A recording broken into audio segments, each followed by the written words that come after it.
74, gracias Ricardo, Carlito, Patricia.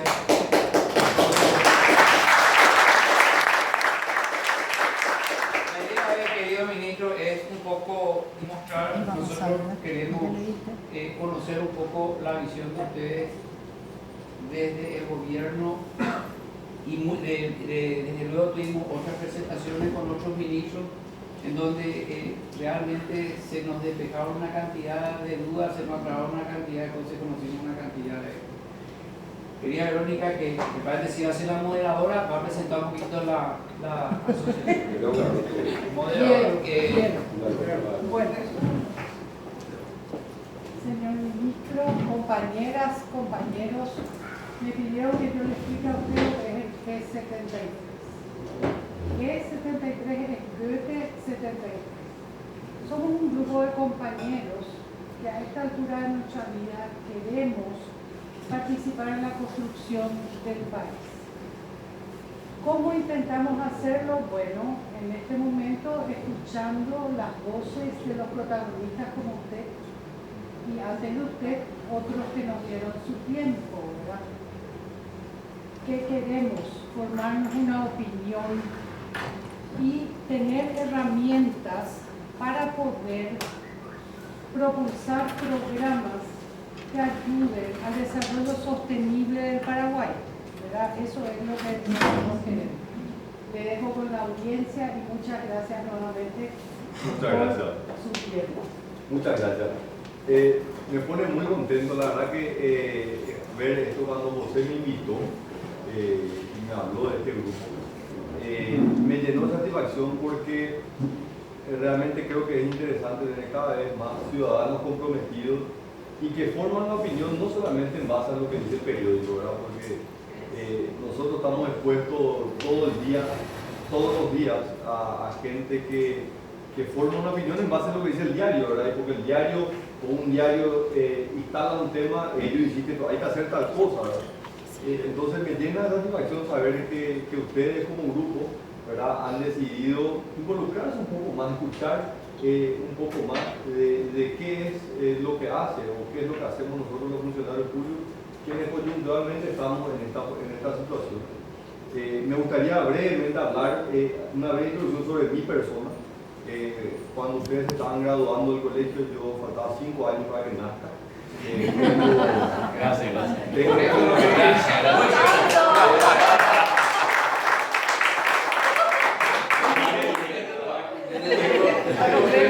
años, ¿verdad?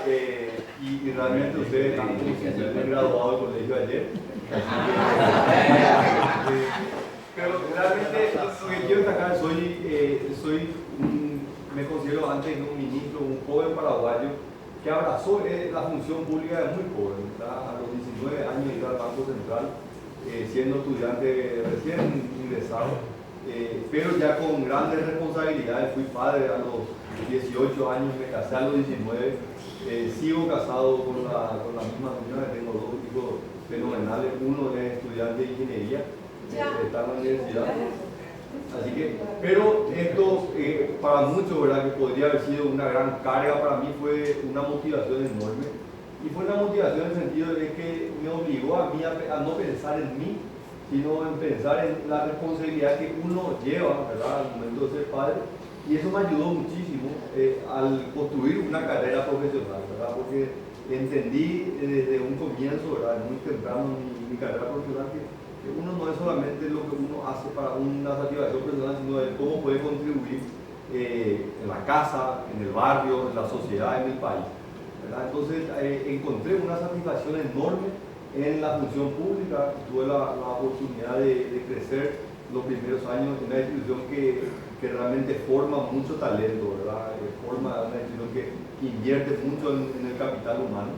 Y fue así que tuve la oportunidad de estudiar primero acá, irme a hacer una maestría al exterior, volví, continué trabajando en el Banco Central, y en esa idea de seguir aprendiendo fui que en el 2009 me fui a trabajar a Washington, al Fondo Monetario Internacional, y no trabajaba simplemente en Washington, donde estaba mi oficina en Washington, pero cubría el departamento africano. Durante 3 años hice 12 viajes a África, y me quedaba entre 2 y 3 semanas recorriendo varios países, trabajé con varios países, y ahí para mí fue un despertar en el sentido de valorar la riqueza que tiene este país, ¿verdad? Y lo afortunado que somos, que es muy difícil reconocerlo cuando uno está acá, o cuando uno sale realmente se da cuenta de la enorme oportunidad que tenemos. Y fue eso lo que me llevó también en el 2012 a volver a Paraguay. Volví al Banco Central y tuve la gran oportunidad de ir a un lugar que era directorio del Banco Central. Fui propuesto con 32 años, fue una responsabilidad enorme, pero lo hice con una convicción tremenda.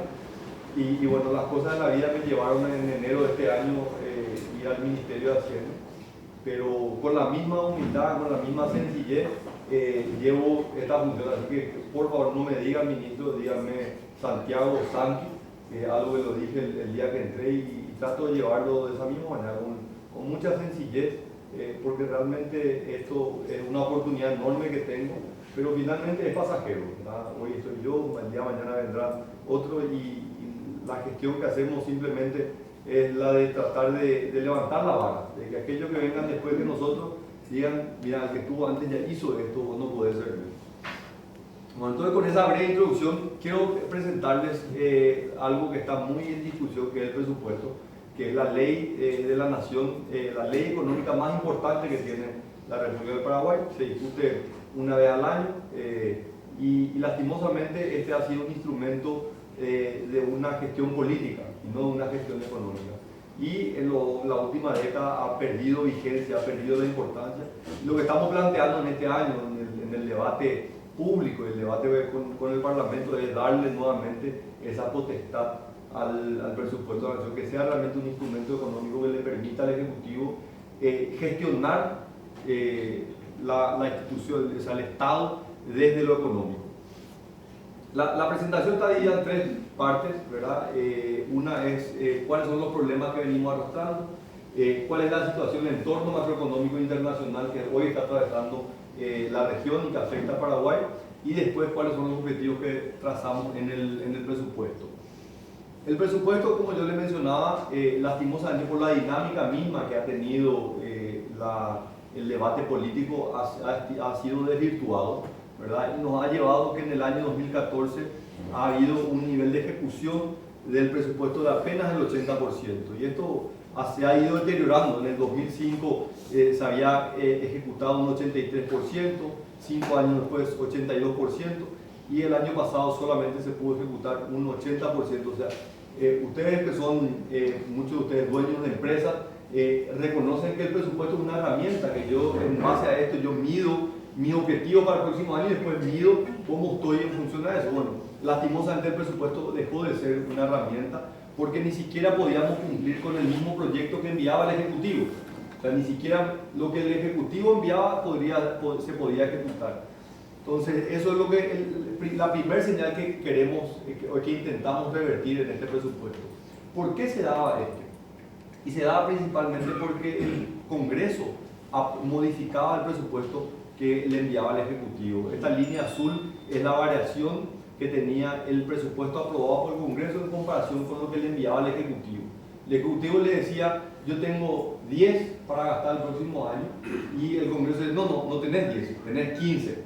Dice, no tengo 10, yo te digo que tenés 15. Entonces le aumentaba el presupuesto, pero sin embargo esos recursos o esos ingresos nunca venían. Entonces ven aquí cómo año a año esto se vino deteriorando y no se podía ejecutar la totalidad del presupuesto. Esta es la composición, o sea, la calidad del gasto. Y a lo largo de la presentación van a ver el tema de salarios ha sido lo que más ha deteriorado la composición de ese presupuesto. En el año 2005 los salarios representaban el 46% de todo el presupuesto. Y el dato interesante es la inversión. La inversión era el cuarto ítem en importancia y representaba el 7%. Nos vamos hasta el 2014 y vemos que los salarios ya no representan 46%, representan 62%. Pero lo más preocupante es que la inversión ya no es el cuarto ítem, sino el sexto, y representa solamente el 2%. O sea, hemos venido deteriorando la composición del gasto, hemos aumentado salarios y hemos disminuido inversión, y es lo que hace que el presupuesto tenga menor retorno en términos tanto económicos como retorno social para la ciudadanía, que es finalmente la que financia, es la que paga. Esto se financia con impuestos. ¿Qué es lo que ha pasado con salarios, verdad? Y esto es lo que ha pasado, han venido aumentando, y el salto más grande se da en el año, a finales del 2011, comienzos del 2012, donde el Congreso aprueba un incremento del 30% de los salarios y hace que por cada 100 guaraníes que se recauda, 83 fueron a parar a salarios. En el año 2013 esto fue casi 87%. Bueno, a partir de ahí empieza a disminuir nuevamente. Para el próximo año queremos hacer una reducción nuevamente y queremos que este nivel baje inclusive por debajo de los históricos que hayamos tenido en el año 2005 de por así encima del 60%. ¿Por qué ha aumentado esto? Y principalmente es lo que ha pasado en términos de ingresos. Esto es lo que han aumentado los impuestos, la recaudación adicional. Año a año vemos esta columna marrón, vemos lo que ha aumentado ese año en ingresos, y esto es lo que se ha destinado ese año en salarios adicionales.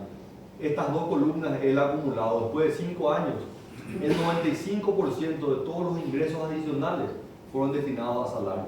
Esto realmente es una cifra que asusta, ¿verdad? Y debería asustarnos, porque lastimosamente esto es lo que no nos ha permitido poder hacer todas las otras cosas que son importantes, como la inversión y los programas sociales.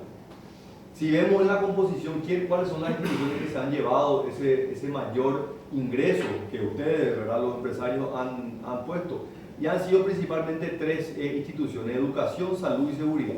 Que si usted piensa desde el punto de vista de un Estado, ¿verdad?, usted diría, y sí, bueno, realmente no es descabellado pensar que el Estado tenga que dar salud, educación y seguridad. Entonces vemos que esa composición responde a prioridades, pero llegamos a una situación que es insostenible. No podemos seguir aumentando salarios, ni siquiera en esos sectores de educación, salud y seguridad. Si vemos en el área de educación, vemos que han aumentado 64% los últimos 5 años, salud ha aumentado 131%, y después tenemos el Poder Judicial, Ministerio del Interior y las fuerzas públicas. El argumento que nosotros estamos haciendo y le planteamos al Congreso es, acá no es una cuestión de hacer un juicio de valor si necesitamos más recursos para educación, más recursos para salud, más recursos para seguridad. La cuestión es que el presupuesto ya no aguanta seguir incrementando, ¿verdad? Y por otro lado, hemos visto un incremento muy importante, como se muestra acá. Sin embargo, el retorno que tiene la ciudadanía no es evidente. Creemos que hay espacio para mejorar la calidad de ese gasto, manteniendo los mismos recursos que estamos gastando. ¿Cómo hacemos que la plata que se gasta en salud tenga un mayor retorno, la plata que se gasta en seguridad tenga un mayor retorno, y lo mismo en el caso de educación? Los recursos del Tesoro no cubren las necesidades del presupuesto. Esta ya es un análisis más extenso, no solamente los salarios, sino son todos los gastos corrientes, los gastos fijos, digamos, los gastos rígidos, que es los salarios más el servicio de la deuda. Y vemos cómo con de cada 100 guaraníes que se recauda, esta lámina nos habla de que también en ese proceso hemos sobreestimado los ingresos, ¿verdad? Ustedes se acuerdan que le decía al comienzo de que el Ejecutivo le decía, yo voy a recibir el año que viene 100, y el Congreso dice, no, va a recibir 110. Y decía, pues yo no, ¿de dónde voy a sacar?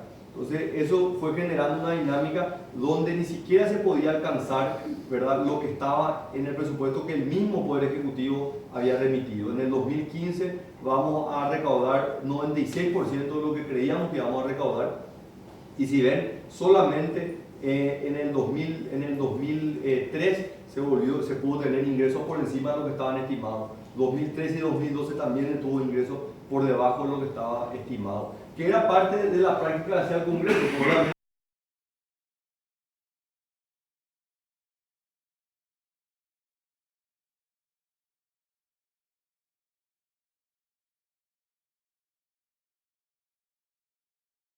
Ha sido el comportamiento de los ingresos en los últimos años. Vemos que han tenido 2011 y 2014 han sido años de tasas de crecimiento importantes, y en los años siguientes han estado en niveles muy inferior, pero en línea con lo que ha venido creciendo el Producto Interno Bruto en términos nominales. Para el 2015, el presupuesto de este año había estimado una proyección de ingresos del 11%, un crecimiento del 11%. Y no sé si ustedes siguieron, pero en julio el equipo económico hace una reunión donde anuncia que ya veíamos una desaceleración de los ingresos como consecuencia de lo que estaba pasando en Brasil y que teníamos que hacer alguna reestimación de nuestros ingresos de manera también a ajustar los gastos. Es así que hoy estamos estimando un crecimiento de los ingresos del 8,1%, con un crecimiento para el 2016 del 9,4%, que creemos que es realizable, es muy conservador, pero muy realizable. En virtud de esto es donde nosotros estamos asignando los gastos que queremos hacer el próximo año. En resumen, de los problemas que hemos venido identificando, es salario. El salario es nuestro gran problema. Se han venido incrementando de manera constante, consecutiva y sin ninguna medida que nos dé una indicación de que esa calidad o que ese gasto tiene un retorno para la ciudadanía. El hecho que hayamos aumentado de la forma que aumentamos en salud, no hay un retorno a la sociedad en mejores servicios de salud. El incremento que se ha dado en educación no ha tenido un retorno en la mejor calidad de la educación que recibe la educación pública. Y esto nos ha privado de poder financiar programas, por ejemplo, concentrados en la reducción de la pobreza o inversiones en infraestructura que sí tienen un retorno económico y social mucho más elevado que simplemente pagar salarios. El contexto internacional es complicado. Ya cuando comenzamos el año sabíamos de esto. Brasil ya el año pasado había crecido 0,1%, ya se hablaba a comienzo de año de que iba a haber una pequeña contracción económica. Sin embargo, semana a semana la situación en Brasil se fue deteriorando hasta el punto nosotros en julio estuvimos en la cumbre de Mercosur con nuestros pares del Banco Central y del Ministerio de Hacienda, y ahí ellos nos dijeron: señores, esto realmente es una situación muy complicada, nosotros no sabemos cuánto va a caer Brasil ni cuándo se va a recuperar. Esa era la información que teníamos. Entonces volvimos a Asunción, llamamos a una reunión del equipo económico y planteamos la situación. No podíamos quedarnos con esa información y empezamos a trabajar en esa línea, cómo readecuábamos nuestra situación en base al impacto que íbamos a tener por el lado de Brasil. Esta es la proyección, y ustedes pueden ver lo que han sido las proyecciones que se hacían para Brasil particularmente. Esta fue la proyección del GRIS, es la proyección que se hizo en octubre del año pasado, luego en abril de este año se hace esta proyección y la última en julio. Hoy ya el dato oficial es que caería entre 2 y 3%, ¿verdad? Y con esto se sumaría ya a Brasil, está confirmado en la peor recesión en 25 años, y si no llega a crecer el próximo año, que es lo que ya todos estiman, sería la peor recesión en 85 años, ¿verdad? Sería la peor recesión desde la Gran Depresión del 35. Entonces es una situación crítica, ¿verdad? Pero probablemente como nunca en los 200 y pico años de independencia de Paraguay, esta crisis regional le encuentra a Paraguay con una fortaleza económica que nunca antes tuvo, ¿verdad? Y la más reciente fue la crisis de comienzo del 2000, ¿verdad? Que le pasó a una crisis en Brasil, en Argentina, y tuvo un impacto muy severo en Paraguay. Bueno, en esta situación le encuentra a Paraguay con una fortaleza importante. Este menor crecimiento tiene un impacto en Paraguay, ¿verdad? Porque obviamente Paraguay depende mucho de Brasil, es su principal socio comercial, pero también hay un problema de una menor demanda externa. O sea, el mundo está consumiendo menos de los productos que Paraguay produce, entonces eso se combina con una situación particular de lo que le pasa a Brasil. Esta información nosotros la hemos incorporado en nuestras proyecciones para este año 2015 y para el presupuesto del año que viene, y seguimos de manera muy optimista, creyendo, optimistas pero cautos al mismo tiempo, de que el crecimiento estaría en el orden del 4%, tanto para este año como para los siguientes años. Y esto en realidad está en línea con lo que también están previendo otras organizaciones internacionales y también organizaciones privadas aquí en Paraguay.